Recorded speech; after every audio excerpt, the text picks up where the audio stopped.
بسم اللہ الرحمن الرحیم. آپ دیکھ رہے ہیں پونچھ ڈسکوری چینل. آج ہم موجود ہیں عباس پور کے مقام پر. ہمارے ساتھ مہمان شخصیت جو جانی پہچانی شخصیت ہیں, کسی تعارف کے محتاج نہیں. میری مراد معروف کالم نگار و نوجوان صحافی جناب راجہ افضل کیانی ایڈوکیٹ صاحب. ان سے شخصیت کے بارے میں مختصر سے ہم انٹرویو کریں گے جو نظر سامعین و نظر بصارین جو دیکھنے والے ہیں, سننے والے ہیں, اور دل کی عمیق گہرائیوں سے ہم ان کا شکریہ بھی ادا کرتے ہیں کہ انہوں نے اپنی گناگوں مصروفیات میں سے ہمیں ٹائم دیا. السلام علیکم جناب. وعلیکم السلام جی اشفاق صاحب, بہت شکریہ, آپ نے مجھے وقت دیا. آپ کو مبارک ہو کہ آپ اپنے چینل کا میسج چلا رہے ہیں. بڑی خوشی ہوئی ہے کہ ہمارے اچھا, چونکہ آج میرے خیال میں آپ کی بہت زیادہ مصروفیات بھی ہیں, چونکہ ابھی آپ نے ایک جنازہ پر بھی جانا ہے. ہم مختصر طور پر آپ سے ٹائم لیں گے. سب سے پہلے پوچھنا چاہیں گے کہ آپ نے شعبہ صحافت کے اندر بھی قدم رکھا اور اس کے بعد وکالت, دو شعبوں میں آپ ایک وقت میں کام کر رہے ہیں. آیا شعبہ صحافت کا آپ کو کیسے شوق پیدا ہوا؟ جی, شعبہ صحافت میں مجھے شوق جب میں 2 کلاس میں پڑھ رہا تھا اس وقت پیدا ہوا تھا. لیکن چونکہ اس وقت بچہ تھا, عباس پور میں صرف ایک اخبار آیا کرتا تھا, اس کا نام نویاق تھا, اور ایک روپے کا اخبار ملتا تھا. تو اس میں میرے رشتہ میں طیار کی ڈیتھ کی خبر لگی پلندری سے, تو مجھے شوق پیدا ہوا. بچہ تھا کہ یہ کیا چیز ہے, اخبار کیا پتہ بھی نہیں تھا مجھے, تو مجھے شوق پیدا کہ کیا چیز ہے کہ وہاں پلندری میں فوت ہوا, تو ادھر نام آ گیا اس کا کسی اخبار میں. اخبار کا بھی مجھے پتہ نہیں تھا اس وقت, تو یہ کیا چیز ہوتی ہے. اس وقت شوق تھا. وہ شوق مجھے 26 ستمبر 1992 میں اس کی تکمیل ہوئی, اور میں نے روزنامہ خبریں سے اپنی صحافت کا آغاز کیا. تو یہ میرا آغاز تھا. اس کے بعد آج تک اس کے بعد میں نے 2007 سے بطور کالمسٹ کام شروع کیا, اور 2 بار Pakistan federation union of columnist Jammu اور کشمیر کا پریزیڈنٹ رہ چکا ہوں.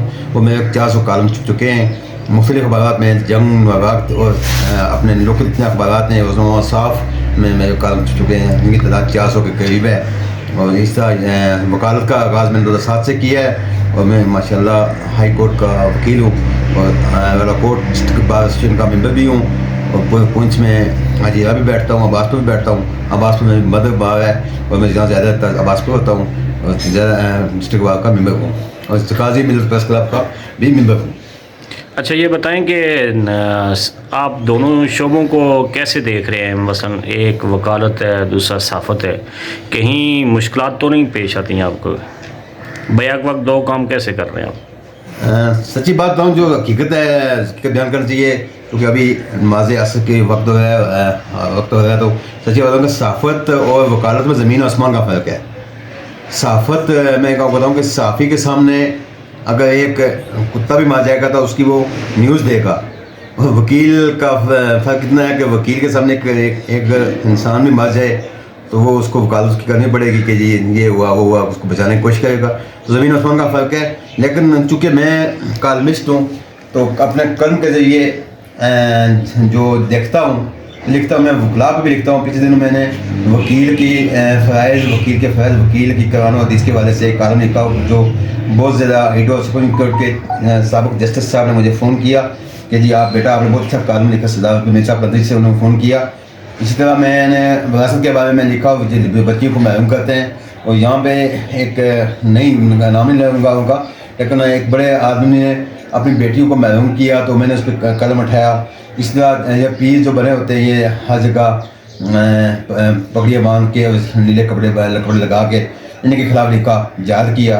تو ماشاءاللہ مجھے 2018 میں پاکستان اسکام کونسل لاہور میں مجھے گولڈ میڈل بھی دیا گیا, اور اپنے اخبار کی طرف سے مجھے بھی گولڈ ایوارڈ دیا گیا.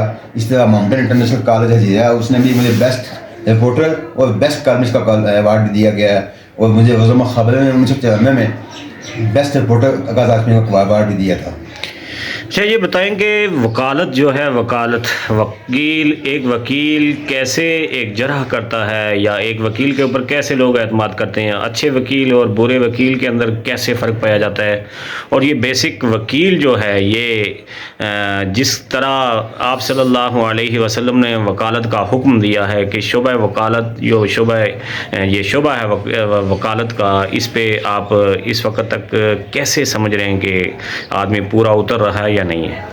وکیل یہ جو ہے نا سنت رسول بھی کہہ سکتے ہیں آپ کے، وکالت کا شعبہ جو ہے سنت رسول ہے، حضور صلی اللہ علیہ وسلم نے بھی اسلام کی وکالت کی، جس طرح وکالت کو آپ سنت سمجھ کر کریں تو یہ ثواب کا کام بھی ہے، لیکن صرف سچی بات یہ کہ سچے کیس آدمی سچی بات پہ رہو، جو غلط آدمی ہے تو غلط بتا دے، کہ وکیل ٹھیک ہو جائے. میں کہتا ہوں معاشرے میں آپ کو اپنی بات بتاتا ہوں کہ میں 2019 میں نے اپنے حج میں گیا، عمرہ کرنے کے لیے گیا سعودی عرب میں، تو واپسی پہ میں نے فیصلہ کیا کہ میں وکالت چھوڑ دوں.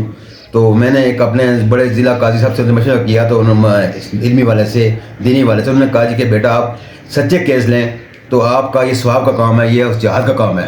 اس کے بعد میں نے جو میرے پاس کیس تھے میں نے ان کیسز کو چھانا، اور جو میرے پاس میرے ذہن میں جو صاف میں کیس تھے، صحیح کیس تھے، جو جرین تھے، ان کو رکھا. ماشاء اللہ 2019 کے بعد میں نے آج تک 4-5 سال ہو گئے جو، تو میں نے کوئی بھی کیس ایسا نہیں لیا جو غلط ہو. تو میں سچا کیس لو تو ثواب کا کام بھی ہے اور جہاد بھی ہے. اپنی زندگی میں کوئی ایسا کام کیا ہو، کوئی ایسے جیسے وکلا جو ہیں وہ مفت کیس لیتے ہیں، بعض اوقات مفت کیس لینے کے بعد ان کو قلبی سکون بھی ملتا ہے، جن کے پاس فیس نہیں ہوتی ہے، آپ نے کبھی ایسا کیس بھی لیا ہے؟ سر میرے پاس 20% کیس، 80% کیس چلو فیس کے ہوتے ہیں، تو 20% کیس میں نے رکھے ہوئے ہیں، فری لیتا ہوں. پھر میں خواتین اور بچوں کے کیس خاص کر کے فری لیتا ہوں. اور میں آپ کو ایک بات بتاؤں کہ میں نے یہ آپ کو ریسنٹ بتا دوں کئی جیسے واقعات ہیں. میں طلاق نہیں لکھتا ہوں، میں زنا کے مقدمے نہیں لیتا ہوں، میں منشیات کے مقدمے نہیں لیتا ہوں، اور میں فوجداری کیس کم لیتا ہوں، دیوانی کا زیادہ لیتا ہوں، فیملی آف دیوانی کا ذرا میں سمجھ لیں مجھے آپ. تو میں نے اکثر کیس فری دیے ہیں، اور اس کا مجھے اللہ تعالیٰ نے دگنا فائدہ دیا ہے. اللہ تعالیٰ فائدہ دینے والا ہے، مجھے میرے رزق میں اضافہ ہوا ہے. تو یہ صدقہ جاریہ ہوتا ہے، اس کا جاری ہوتا ہے. اور میں نے ٹائم میں رکھا ہوا ہے 6 سے 8 تک لوگ مجھے رات کو کال کر کے، میرا نمبر واٹس ایپ آن ہوتا ہے، سارے لوگوں کے پاس ہوتے ہیں، اور مجھے آپ مشورہ کر سکتے ہیں. میں نے پچھلے 2 ماہ پہلے یہ آج تک 3-4 طلاقیں جو ہے نا وہ نہیں ہونے دی، واپس لڑکے خاندان کو آباد کیا، لوگ آباد ہیں. میں لوگوں کو آباد کرنے صلح کرنے کی کوشش زیادہ کرتا ہوں. ابھی آپ میرے ساتھ تھے، ہم مجازب گئے ہوئے تھے کہ میں نے فون پہ 2 معاملات کو جو پولیس کے معاملات تھے فون پہ بھی حل کر دیے. تو مجھے اللہ فائدہ دیتا ہے ایسے. اگر مجھے معاشی معاملات نہ ہوں تو میں کبھی بھی وکالت نہ کروں. صحافت اتنا عظیم پیشہ ہے کہ صحافت کے مقابلے میں کوئی شعبہ نہیں ہے. محترم بہتری بھٹو نے 94 میں BBC کو انٹرویو دیتے ہوئے کہا تھا کہ آپ BBC کے نمائندے نے پوچھا تھا کہ آپ نے کون سی خواہش ہے جو آپ کی پوری نہیں ہوئی، تو انہوں نے کہا جی کہ مجھے صحافی بننے کا شوق تھا، وہ صحافی نہیں بن سکی. تو صحافت کا شعبہ صحف سے نکلا ہے، اور یہ صحیفہ سے نکلا ہے، یہ بہت بڑا مطلب شعبہ ہے. اسی لیے میں نے رپورٹنگ کو چھوڑی ہوئی ہے، لیکن کالمسٹ کا کام کرتا ہوں. اور میرے اخبارات کالم مجھے اخبار والے خود کال کر کے کالم لیتے ہیں. اور میرے کالم کا نام آپ سے کیا پتہ، لوگ میرے سامعین آپ کے سامعین کو پتہ ہوگا کہ میرے کالم کا نام آپ سے کیا پتہ. حق جب ظلم کے خلاف اور ہم ظالم کے خلاف کھڑا ہوتا ہوں، مظلوم کے ساتھ ہوتا ہوں. اچھا یہ بتائیں کہ عباس پور میں شعبہ صحافت میں کیا ایک صحافی کو مشکلات درپیش ہیں؟ عباس پور میں کیا سر، کشمیر میں مظفر آباد اور میرپور چھوڑ کے پورے کشمیر میں جو پاکستان کے اخبارات ہیں وہ کشمیر کے نام پہ اشتہارات لیتے ہیں، اور اپنے نمائندوں کو کوئی تنخواہ لیتے ہیں. پورے نمائندے جتنے کشمیر کے فری آف کاسٹ اور خدای کی خدمات کام کرتے ہیں، بیکار جاتی ہے تو ان کو پیمنٹ کی جاتی ہے. الٹا ان سے اشتہارات طلب کیے جاتے ہیں کہ وہ اشتہار خود بھی دیں اور ہم بھی دیں. تو یہ یہاں پہ کسی نمائندے کو کوئی تنخواہ نہیں ملتی ہے، اس لیے یہاں پہ اس کا معیار سے بلند نہیں ہوگا. اگر اخبارات والے تنخواہ دیں جیسے پریس فاؤنڈیشن کا رولز ہیں اس کے مطابق تنخواہ دیں تو اس کے مقابلے میں کوئی بھی شعبہ نہیں ہے. بہترین صحافی کام کر سکتے ہیں، لیکن یہاں پہ معاشی سودگی آ جاتی ہے، معاشی ضروریات آ جاتی ہیں تو صحافی کام نہیں کر سکتے ہیں. تو یہ بڑی مجبوری ہے لوگوں کی، یہ معاشی معاملات. اپنے چاہنے والوں کو کیا پیغام دیں گے؟ میں سب سے پہلے آپ کا بھی شکریہ ادا کرنا چاہتا ہوں کہ آپ عباس پر آئے، آپ نے مجھ جیسے ناچیز کو یہاں اپنے چینل پہ کوریج دی.